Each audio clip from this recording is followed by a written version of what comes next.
talking a lot about his enemies domestically, all jumbled up with this this really preparing, I think, the military to go into more American cities. So I feel that this will be taken. This will cause quite a chill among Trump's critics and opponents, because it sounded like he was preparing to use the American military really extensively around the country. I'm joined by David Charter, who is US Assistant Editor for The Times. Evening, David. Good afternoon from Washington, D.C. Whilst Donald Trump attempts to find peace in Gaza, and we're still TBC on that one, he's waiting for Hamas to agree. Let's talk about more domestic issues affecting the states today. The US Defense Secretary Pete Hegseth has promised to remove woke policies from the US military, urging anyone against his plans to resign. He held a gathering of hundreds of generals and admirals at the Quantico Marine Corps base in Virginia. Hegseth first declared war on fat generals. It's tiring to look out at combat formations, or really any formation, and see fat troops. Likewise, it's completely unacceptable to see fat generals and admirals in the halls of the Pentagon and leading commands around the country and the world. It's a bad look. It is bad, and it's not who we are. So whether you're an airborne ranger or a chairborne ranger, a brand new private or a four-star general, you need to meet the height and weight standards and pass your PT test. Blimey. Well, Hegseth continued his attack, saying if new fitness tests mean no women in combat roles, then so be it. But when it comes to any job that requires physical power to perform in combat, those physical standards must be high and gender neutral. If women can make it, excellent. If not, it is what it is. If that means no women qualify for some combat jobs, so be it. That is not the intent, but it could be the result. So be it.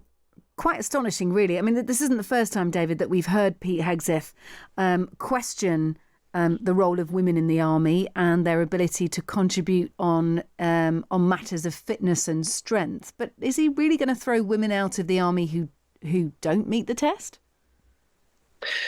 Well, that's what he said, and it is a long-standing position of Pete Hegseth, who, as you recall, was a Fox News presenter who Trump liked because he was good at presenting himself, and a lot of it was about, in a way, appearance and how the armed forces look.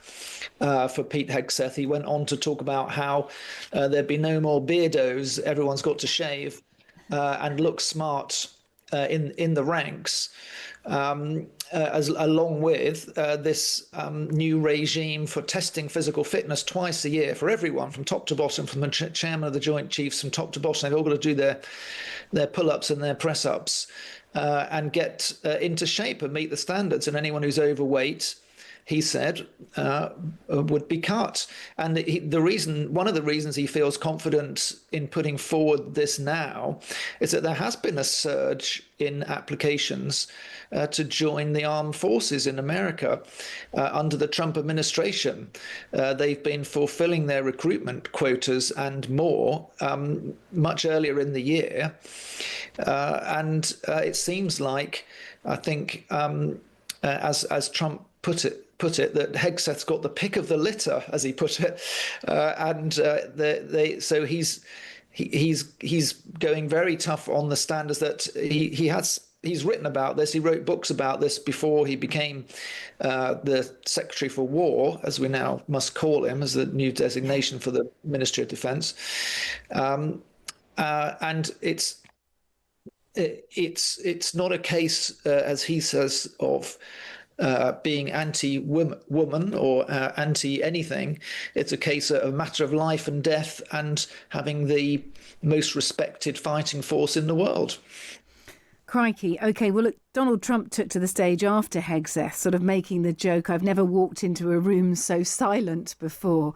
You wonder what on earth all those hundreds of top military brass made of what Hegseth had to say. Here's Donald Trump unveiling his plans. This is what he said today: to allow the US military to train in some cities across America. And I told Pete we should use some of these dangerous cities as training grounds for our military, National Guard, but military, because we're going into Chicago very soon. That's a big city. with an incompetent governor. Stupid governor, stupid. Wow, so dangerous cities like Chicago could see US military training bases, David. Yeah, this was a very long and rambling speech, but it was also very dark from Donald Trump.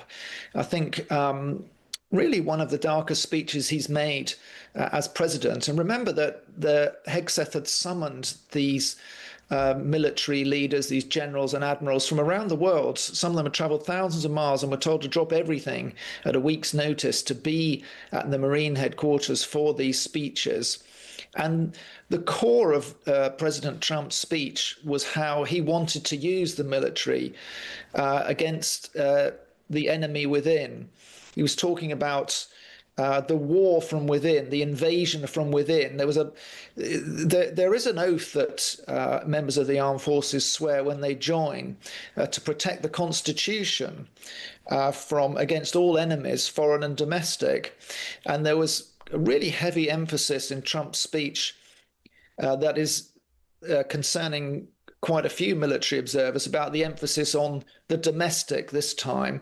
And we know he likes to send troops into Democrat-controlled cities to try and restore order and to assist the other federal authorities in making arrests or pursuing illegal migrants, for example. And this seemed to be a pep talk, albeit one in a very strange and weary tone from Trump. You heard him there. He sounded very tired. And he did go off down lots of rabbit holes about his favorite subjects, about Joe Biden and the auto pen, for example, talking about the radical left. In fact, talking a lot about his enemies domestically, all jumbled up with this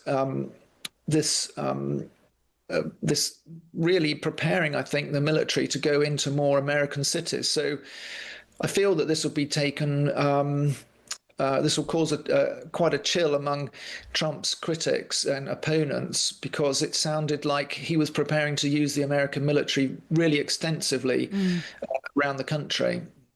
Yeah, strong stuff. OK, let's talk about a government shutdown.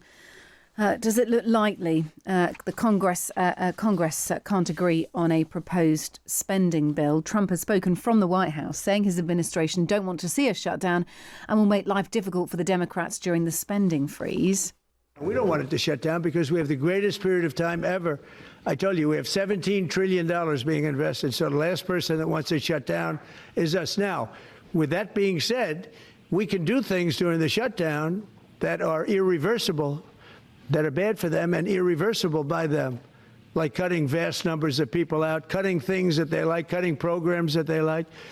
And you all know Russell Vought. He's become very popular recently because he can trim the budget to a level that you couldn't do any other way. So they're taking a risk by having a shutdown because of the shutdown, we can do things medically and other ways, including benefits. We can cut large numbers of people out. We don't want to do that, but we don't want fraud, waste, and abuse. Is this strictly right? Is this Donald Trump trying to leverage the Democrats into agreeing his spending plans by sort of threatening certain federal agencies or funding for several agencies to go? So, in other words, intense amounts of job losses. Is this true, or is this Donald Trump threatening, do you think, negotiating? I think it's a negotiating position, but it was very menacing because, of course, the Trump administration has fired more federal employees than probably any other administration ever, and it wants to fire more. And what happens during a shutdown, which happens almost uniquely in the Western world and the American system, because they have to agree the next year's budget before they can pay the government employees. And so if they don't agree, then the paychecks stop. And what happens is that a lot of workers who are deemed non-essential get sent home with no pay until the next year's budget is agreed. And essential workers, if the money's run out, they are required to work without pay at the time. They will get back pay once the funding has been agreed, but they've got to work without getting their 2-weekly paycheck. And of course, the most recent worst example of this was under Trump in his first administration. He was trying to get funding to build his wall, and the Democrats in Congress wouldn't agree to it. The boot was on the other foot then. They had the power to block funding for Trump in the Senate then, and he wanted it, and he as president wanted the shutdown then to try and force money out of the Democrats. Well, this time the Democrats are trying to force money out of the Republicans, while Trump doesn't want the shutdown. And it's not karma as such, but this is the way the pendulum swings in American politics. We get these shutdown debates every few years or so, and the Democrats are trying to pin this one on healthcare funding. They're saying that the Republicans are cutting subsidies that are vital to low-paid Americans, and Trump's argument is, well, a lot of those subsidies go to illegal migrants, which isn't strictly true. They do go to migrants, but they've got to be in the country, have some kind of legal status to get the subsidies. So really, it's a row about who's got the most power in Washington. It's really the Democrats trying to assert what little power they've got to try and rein in the Trump administration's cuts to healthcare spending that have been voted through already. But the upshot is that we're definitely going to get this government shutdown happening from midnight tonight, from October the 1st, and gradually, bit by bit, parts of the federal government will stop working. But we don't really know how long it's going to go on for and how bad it's going to get. Okay, all right. So that is the government shutdown. It's pretty complex when you look at both sides. Of course, no one wants to see people not getting paychecks, but it is all part of it. Let's talk about a piece that's just gone up this afternoon from Josie Ensor, your colleague there based in America for The Times. This is reporting from Josie that says attacks in the US by left-wing extremists are set to outpace right-wing violence this year for the first time in decades. That is according to a study. Give us some more detail on this, David. This is, of course, incredibly pertinent after the assassination of Charlie Kirk. On the other side, we've seen a Trump supporter supposedly attack a Mormon church. But this sort of plugs into some of the commentary about left-wing extremists' concern over it in the United States.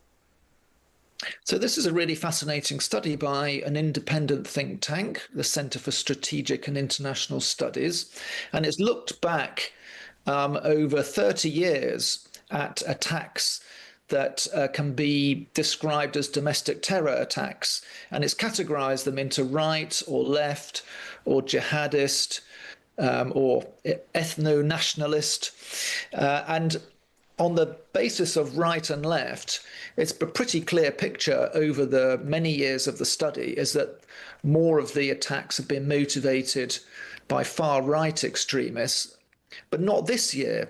And I should say it was concluded before the assassination of Charlie Kirk, who was the right-wing activist assassinated earlier this month. And it concludes that the far left attacks seem to be growing in response to the election of Donald Trump and the rise of the MAGA movement and the squeeze on the left by that movement. So, for example, the assassination of Brian Thompson, the chief executive of United Healthcare in New York. This is one of the massive health insurance organizations in America, which frankly the organization is not well loved by many Americans because of difficulties getting funding for their healthcare.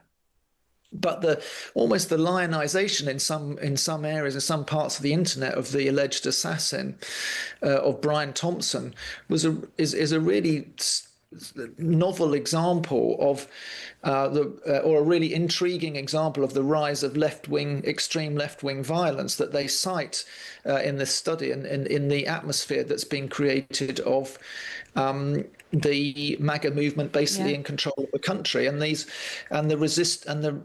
seems to be something to do with the resistance to that. Interesting. Look, the piece is up online. There's lots in it. There's some data to have a look into as well. That concerns if the current pattern remains or continues, attacks by left-wing extremists could exceed the right. David Charter, thank you so much for being with us. Really appreciate it. This work up on thetimes.com, and of course it features regularly in the paper as well. Every day you'll find US specific content there. David Charter is US Assistant Editor for The Times. Thanks for being with us.